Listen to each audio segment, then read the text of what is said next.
मृत आत्माओं का कब्रिस्तान, एक पिता की अंतिम रक्षा। 16 साल का आरिफ उत्तर प्रदेश के जाहिरपुर गांव में अपने पिता बशीर के साथ रहता था। उसकी मां की मौत बचपन में हो गई थी और अब्बू कई महीनों से बीमार थे। गांव छोटा था मगर डर बहुत बड़ा। गांव के आखिरी सिरे पर था एक टूटा फूटा पुराना कब्रिस्तान। यहाँ कोई रात में नहीं जाता था। कहते थे वहाँ जिंदा दफन की गई आत्माओं की सदी पुरानी कहानियाँ आज भी हवा में तैरती हैं।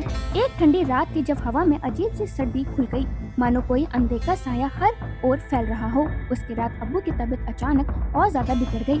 आरिफ कांपते दिल से उनके पास बैठा था, उनके हथेली थामे हुए। तभी अब्बू ने कांपती और धीमी आवाज में कहा, कब्रिस्तान में जो दिखे उस पर भरोसा मत करना और कब्र 116 बी के पास मत जाना। वहाँ सिर्फ मौत नहीं, कुछ अधूरी आत्माएं हैं। आरिफ कुछ समझ पाता उससे पहले अब्बू की आंखें धीरे धीरे बंद हो गईं। दोस्तों, गांव वाले रात के समय कब्रिस्तान की ओर देखने तक से कतराते थे, पर आरिफ ने ठान लिया था कि अब्बू को वो अकेले नहीं छोड़ेगा। आरिफ अपने कांपते कंधों पर अब्बू की जैसे उसने कब्र खोदना शुरू की, चारों ओर की हवा अचानक भारी हो गई। हर फाफे की चोट के साथ ऐसा लग रहा था मानो जमीन सिसक रही हो। पर साफ आवाज में किसी ने कहा, आरिफ तू आ गया। उसने चारों ओर देखा, कोई नहीं था, पर कुछ तो था। हवा भारी हो चुकी थी, पेड़ सन्नाटे में कांप रहे थे और उसकी परछाई अब दो थी। एक वही पुरानी जो चांद की रोशनी में बनती थी और दूसरी जैसे कोई और भी उसी जगह खड़ा हो। जब अंतिम मिट्टी डालकर आरिफ मुड़ा, सांसें तेज और आंखें भारी हो चुकी थी, तभी अचानक जमीन से एक सड़ा गला हाथ बाहर आया और उसकी टांग खस कर पकड़ ली।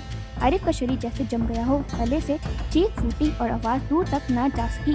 वो घबरा कर मिट्टी हटाने लगा, कांपते हाथों से, डर और उलझन के बीच। और फिर वहाँ दिखा एक चेहरा, सड़ा हुआ, चमड़ी जगह जगह से लटक रही थी। वो औरत थी, एक अजीब, डरावनी और अधूरी औरत। उसके होंठ हिल रहे थे, पर आवाज ऐसे आ रही थी जैसे सीने के अंदर से निकाली जा रही हो। तू मेरा है, तू अधूरा है, तुझे मेरे साथ नीचे आना है।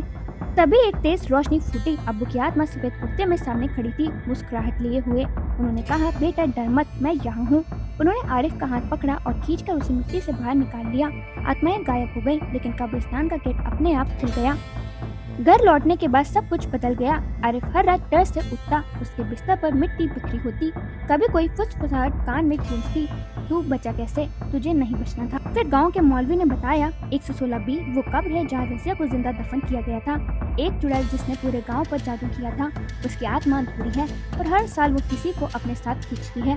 तेरा बचना इत्तेफाक नहीं था, वो अब वापस आएगी। दोस्तों, एक रात सारी लाइट्स गुल हो गई। दरवाजा अपने आप खुला, एक काली परछाई कमरे में घुसी और हवा में फुसफुसाया, तेरा अब्बू तुझे हर बार नहीं बचा पाएगा।